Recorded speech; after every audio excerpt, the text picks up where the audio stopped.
Welcome everybody to the Between the Points podcast today, and we're super excited because Max is here from Florida. He's one of the coaches here, and he found some time to chat about his story and what it takes to be a collegiate player and what colleges are looking for. Max, how are you doing today?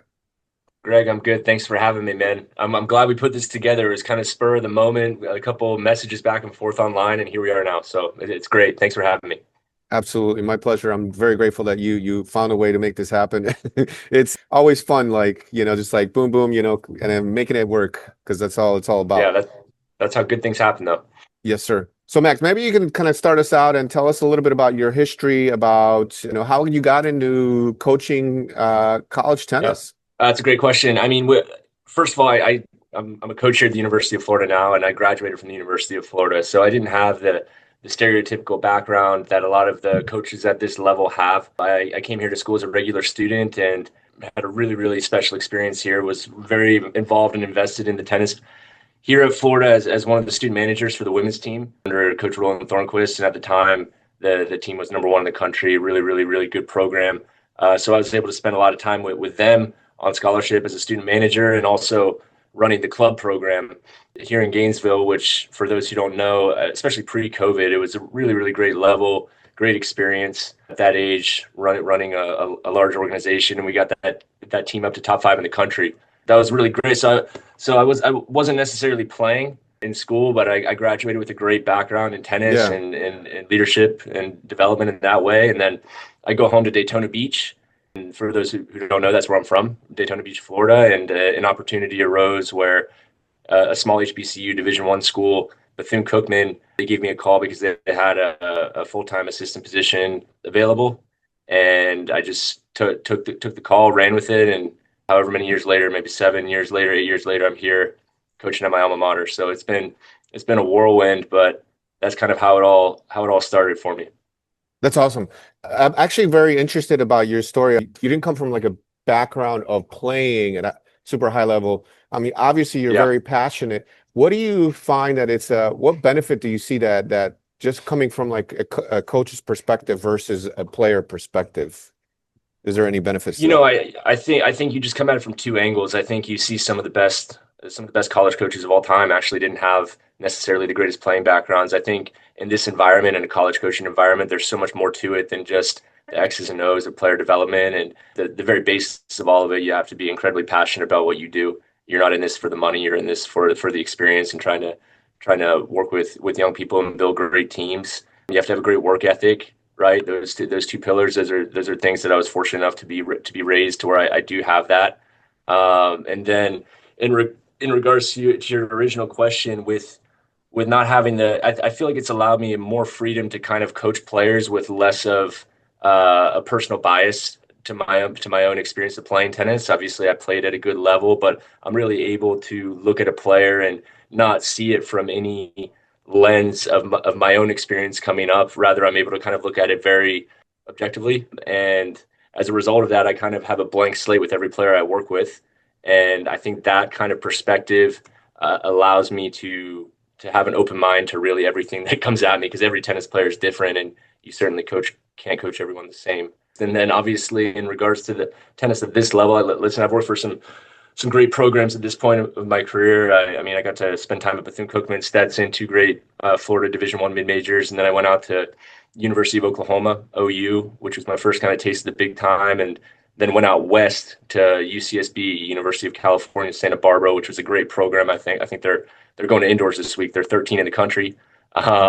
Went back to Oklahoma State, working with a high level program there. We were top 25, and now to the Florida Gators. So over the course of those experiences and really studying the game at a high level, you're able to really provide a lot of insight to these guys as they're trying to take their game to the pro level. It's certainly a lot of hard work though, and you got to make sure to do a ton of homework and study the game thoroughly. I agree 100%. I mean, we can just think about the story of Nick Bellateri. Not a lot of people know that he was just like a 4.045 player. He wasn't That's right. nothing like, Yeah. he wasn't like coming from this big background, and he just created this environment, and he found ways to motivate and inspire the players that he's working with. Because as a coach, I believe that we can, and to your point, just seeing outside of the box and being outside of the box, Yeah. which is helpful to coach different players. What's the difference between like junior tennis going into college tennis? So I didn't include this in my story. I was able to coach for 2 years at a junior tennis academy in Daytona Beach, a high Awesome. performance tennis academy. And so as a result of that, you're really able to see kind of the junior transition into the college ranks. And that was frankly an invaluable experience, especially now with the recruiting piece and knowing the landscape that you're dealing with.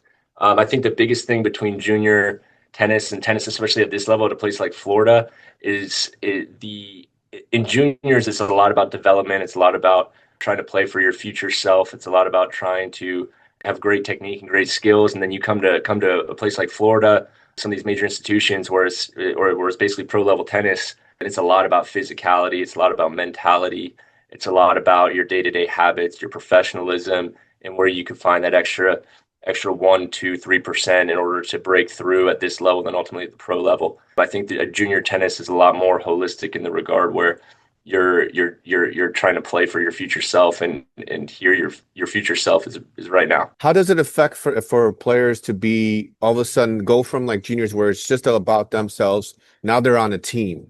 You know, how do Yeah. you create an environment, a environment where it is a team? It's not just about you coming from the juniors, you know? I don't think I could be at a better place in the country than to learn that concept. That working for Coach Adam Steinberg, that is our entire philosophy here is playing for a team over yourself, and it's really hard, man. Listen, I mean these players they grow up traveling around the world, traveling around the country, some locally. I mean, where you name it, trying to build their resume, their profile, and trying to climb up a pecking order, so to speak, to ultimately pursue their dreams, and that requires a certain level of, it doesn't have to, but selfishness in regards of taking care of yourself, and you're trying to win for yourself and your family and your team. And then you come here to college and all of a sudden you're one of 9, 10 excellent players. And you have 3 full-time coaches here, for example. But our goal and our objective is to get the Florida Gators to do well over even just the individual person, right? And so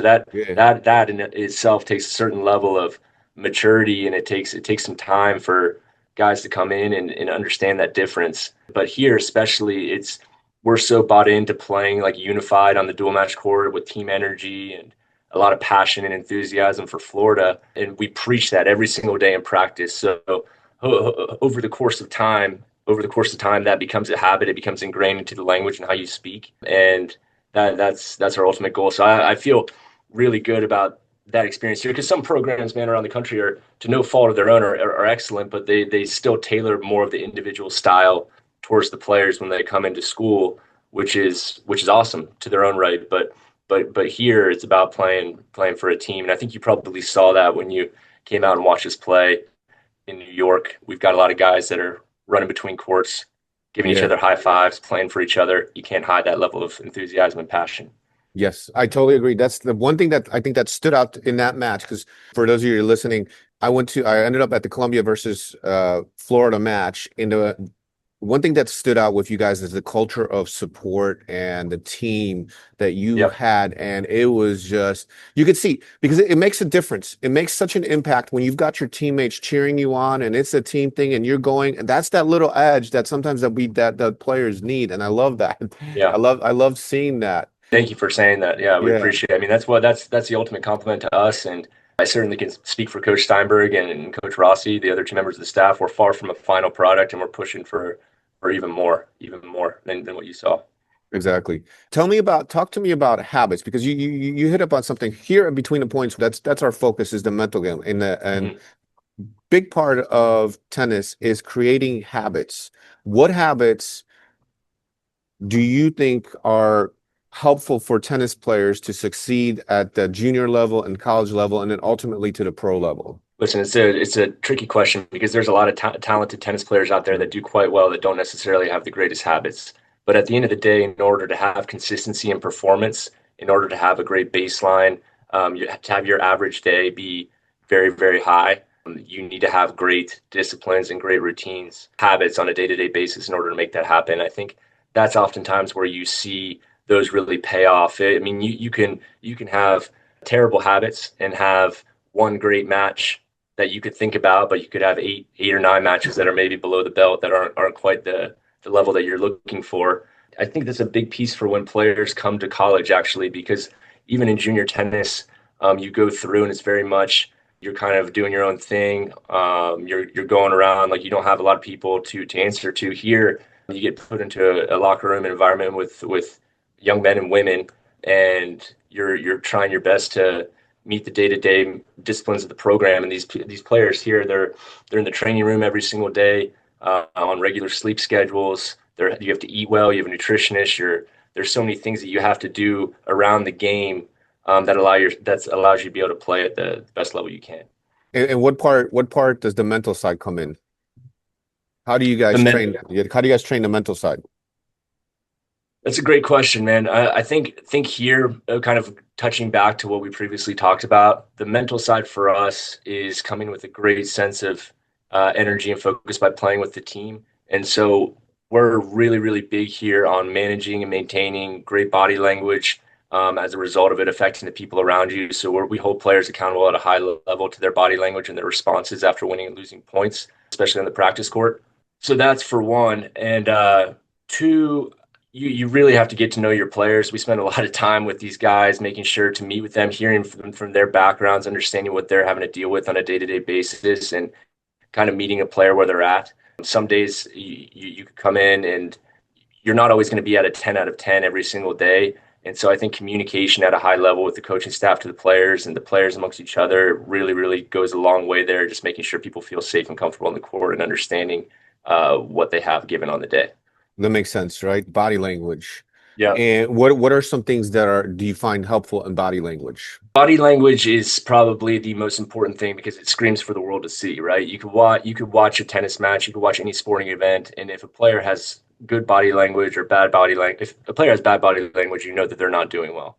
And so our goal here is we don't want to be able to look at a player and our team on the court and know whether we're winning or losing because our energy and our focus and our determination is not dictated by outcome or score. It's about playing every single point um, as its own and playing every single point with the same intensity and purpose and playing the same. We also believe here it's really, really important to be external when you're playing, even though body language isn't necessarily, it kind of goes hand in hand here, but being really grunting on the ball, breathing out on the ball, and really having a great presence on the court during the point with just how much effort you're outputting into the shot. It's actually infectious, like going court to court, and it also provides you like with a lot more confidence as you're playing. Interesting. You said that you guys are really encouraging players to be external. What if External competitors, exactly yeah, right. external competitors? What is that exact? Because that means like grunting, making sounds, celebrating. What if your player comes in and that's just not who they are? Do they find ways? How do you find ways to get them to be more of that? That's actually. That's the challenge, man. I mean, you get guys from around the world, around the country that come in. They've played one way their whole life, right? Mm, And for us here, when guys come in and they first of all in the recruiting process, we kind of identify players that fit into that mold a little bit, so it's not yeah. so out of reach for them. But over the course of time, it becomes really, really hard if you love being on a team to not be that way, if that makes sense. Because if you have enough guys in the room that are really, really pouring into the environment, pouring into the practice, pouring into the match with their positivity, their grunting, their celebrations, great body language, you kind of want to do the same, right? So if you have enough people in the room that are doing it, then it becomes a little bit of a mirror effect.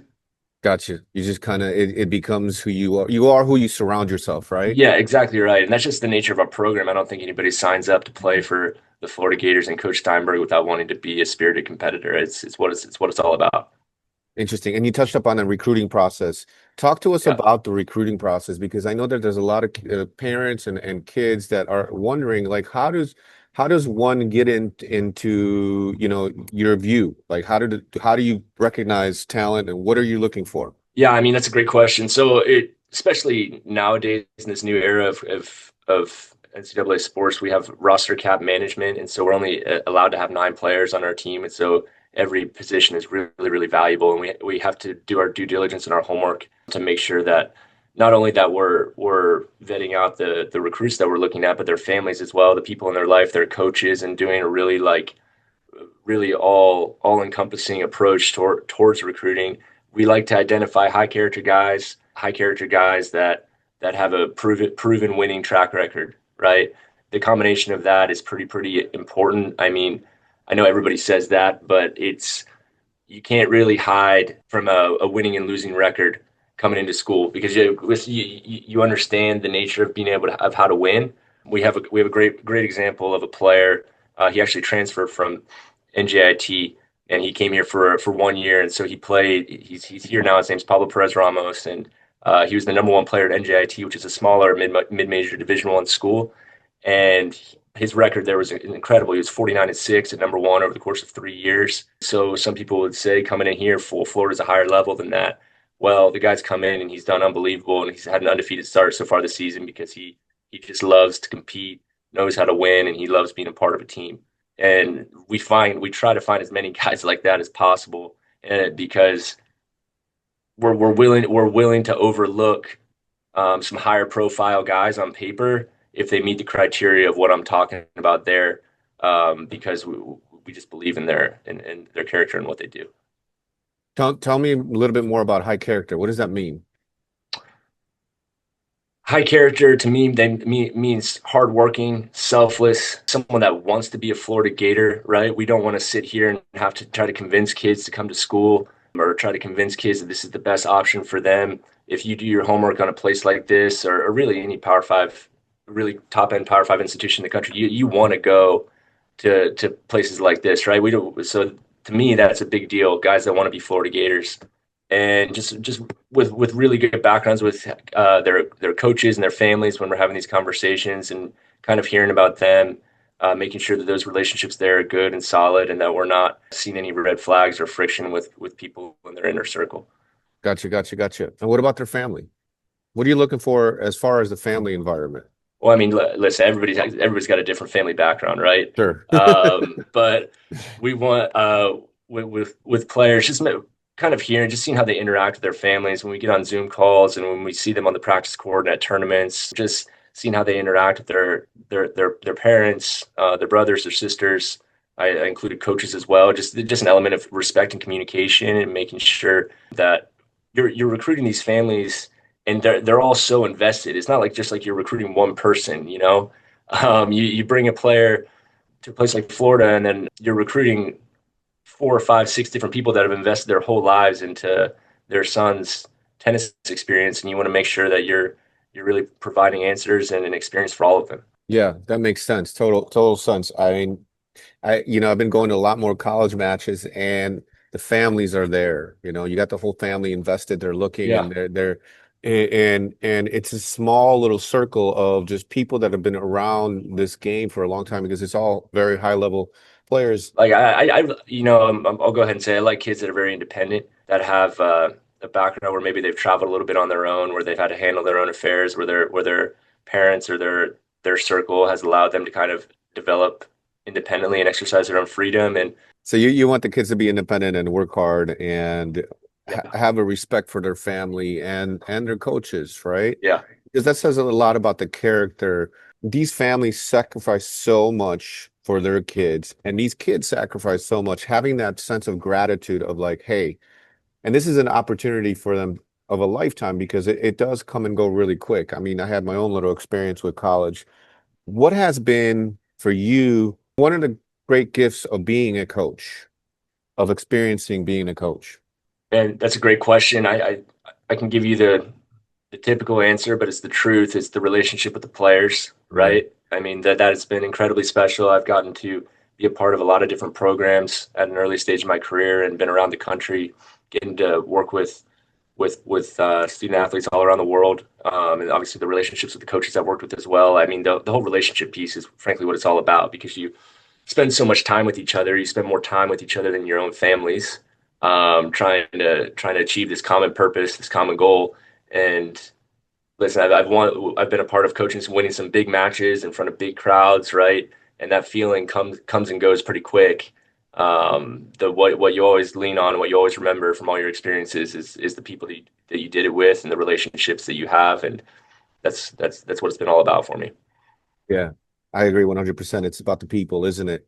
Yeah, Life, like going around and just, I don't know. It's the juice in life, people. that's right. What has been one of the biggest challenges of being a college coach? There's a lot of challenges, but I think if you want to do anything at a high level in life in any occupation, there's going to be a lot of sacrifice. I think probably just the level of time commitment that it requires. If you want to be really, really good at something, you do spend a lot of time on the road. You spend a lot of time away from your friends and family. But you do it knowing that you also get this ultimate dream of being able to pursue your dream, so to speak, and you get to coach a sport for a living, and that's just not too bad, you know. So I think there with every con there's a pro. It just depends on how you look at it.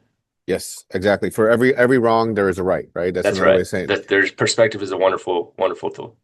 Absolutely. And I think as we age, we see like, how precious this life is. I know I've had experiences in my life, recent experiences that just reminded me of just enjoy the moment.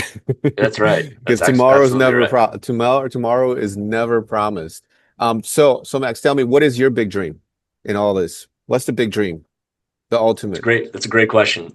No, it's a great question. It sometimes it changes, but I think my ultimate goal is to be a head coach at the highest level in this industry, and have a great platform to where I can kind of facilitate my coaching vision, and really run my own program at the highest level possible one day. That's my goal. I know I've got a lot of steps to take until then, and a lot more coaching to do. But I feel like if I stay on the path that I'm on, then one day I'll be able to make that happen. So the highest level for you is the college level, or is it the pro level?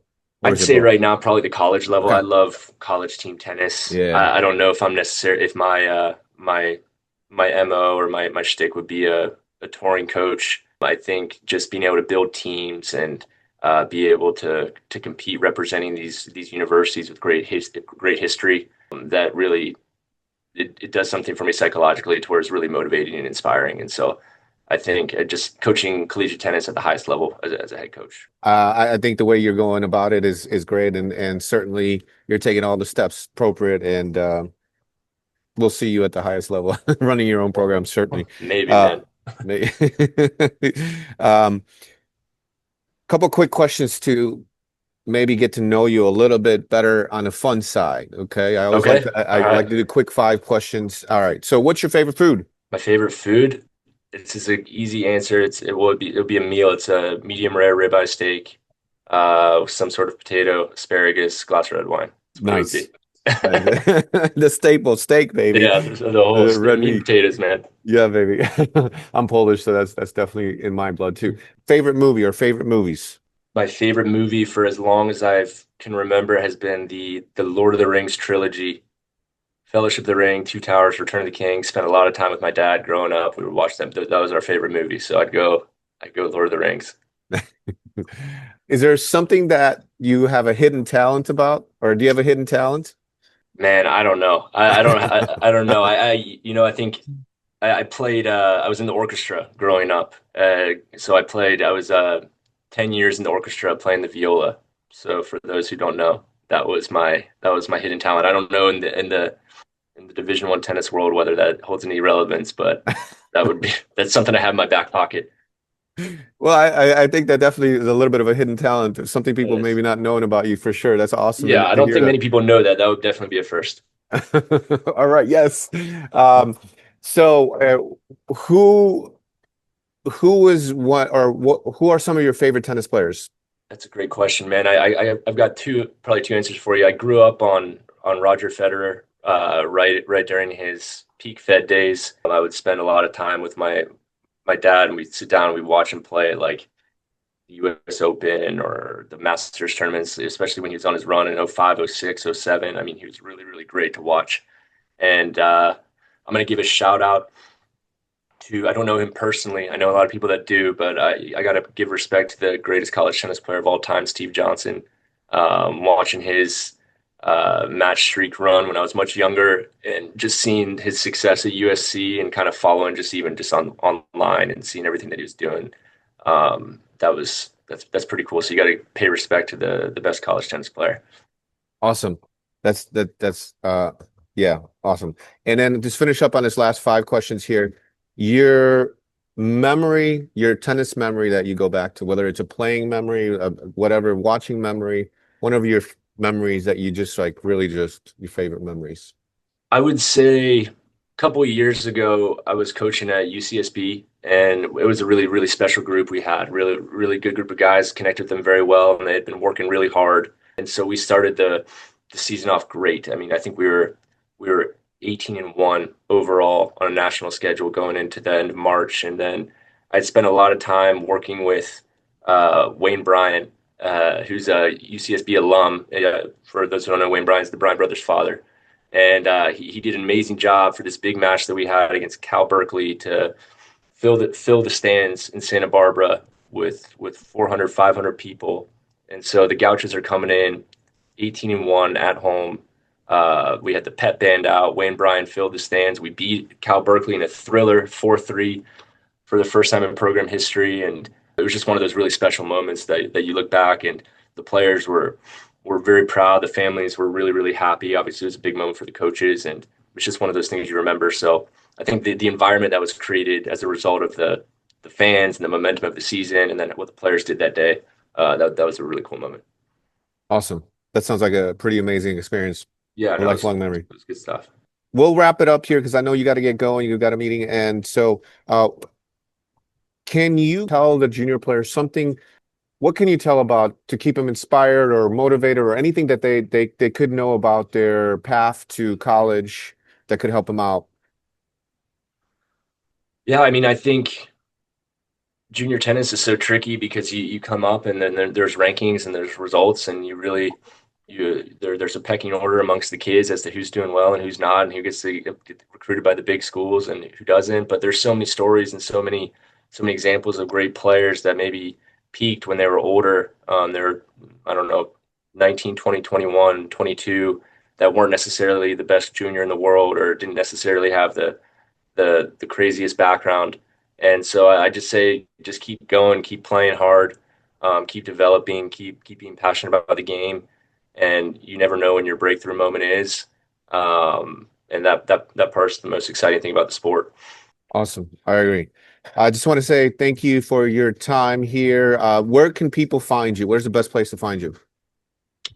Best place to find me? Yeah. Follow your I haven't. story to follow to your Yeah, I progress. mean, I don't know. I've got an Instagram. I think it's Max_Koller. Yep. Yeah, that's what it is. So that I don't. I mean, I would hardly call myself a big media presence, but that's my Instagram. So Well, you can follow me there. maybe just people want to kind of follow your story and Yeah, keep in that's right. touch with you as you move along in your career and your path and your journey. Yeah, Um, that'd be great. I mean, there's cool. there's so many people that have helped me get to where I am. So I'm happy Absolutely. to listen to Thank anybody that reaches out. thank you again for your time and your dedication to the sport and to the kids and to the next generation. Really appreciate your time. Thanks, Max. All right. Thanks, man. Appreciate it. Have a good one. All right, you too. Bye. All right, everybody, that's going to do it for us. We'll see you on the next one. So here's a funny story about how I got to that match. So I'm flying into New York and I had no idea that that match was going on. And I land like at 1:30 and I pull out my Instagram and I follow Zhang, Michael Zhang, Yeah. and he posts, "Hey, we're playing a match, 3 o'clock." I'm like, "What?"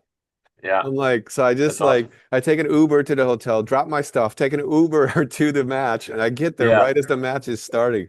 It was so Man, we much were fun. we were we were on pins and needles trying to see whether he was even going to play that Yeah. match because obviously he was in Australia that week, and Yes. I know it sounds crazy, but we wanted him to play because we wanted to play Columbia at full strength. Right. But unfortunately he didn't. I think he was just getting back from that trip, and it ended up being a great match. Still, Yeah. you saw it. It was electric in there. It was not an easy place to play. Columbia knows how to bring out a very very exciting fan base.